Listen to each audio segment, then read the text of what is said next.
So unsa man yung hinungdan nga nung masunog man jud ang entrada. So kanang entrada man gud mo na siya connection sa ikuhaan sa electrical provider padung si mong balay.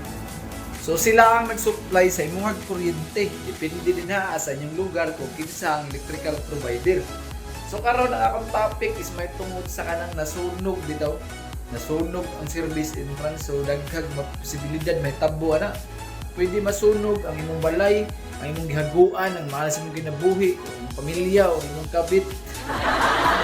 Bitaw. So dili biro nga may tabo sa mga ingana no. So kailangan jud na ato adjong gi preventive maintenance food para safety pud sa imong para sa imuha ba. So kanalasan mo na siya kanang magbuot-buot bitaw palit og mga appliances kinsa unsang na idungag sa imong panimalay ba. So may problema na kung ingana ka no may namang ikwarta. Pero bago ka magingana kailangan mag-hire ka og professional electrical engineer or licensed electrical engineer or kung kasaligan jud nimo imong electrician di man tanan nga kabalo mo compute pero kabalo jud na mo tan-aw pud ha. So pinaka the best jud na kay professional electrical engineer. Kay wala pa nahitabo, ilahan na nang giplano. So ingana sila ka maayo no. So okay tara dito sunod ta. So kasagaran man gud masunog tungod sa imong gamit nga daghan na kayo ba.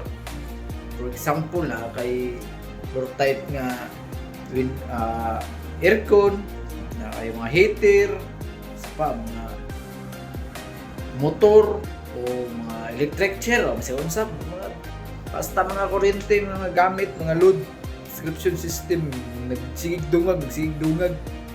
So anyway, ang kanang service entrance man kung nala na siya capacity ordinary ha.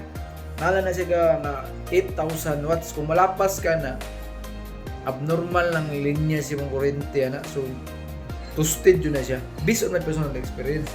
So tanan ako yung topic diri is based on my personal experience, actual nga nagtabo na nakita din ako sa site no. Ang buhaton ninyo ana inig magpa-reconnection na mo, mag-process mo og electrical permit sa OPCT building office. Then pagkahuman mo na inyo ang ihatod sa Davao Light. Then katong accredited electrician, kabalo na siya sa iyang buhaton kung unsa iyang himuon sa entrada. So pwede niya i-reconnection o pwede po niya i-upgrade.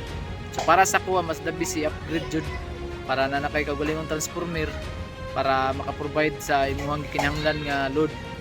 Kay mo man natong basihan jud kanang imong load description system.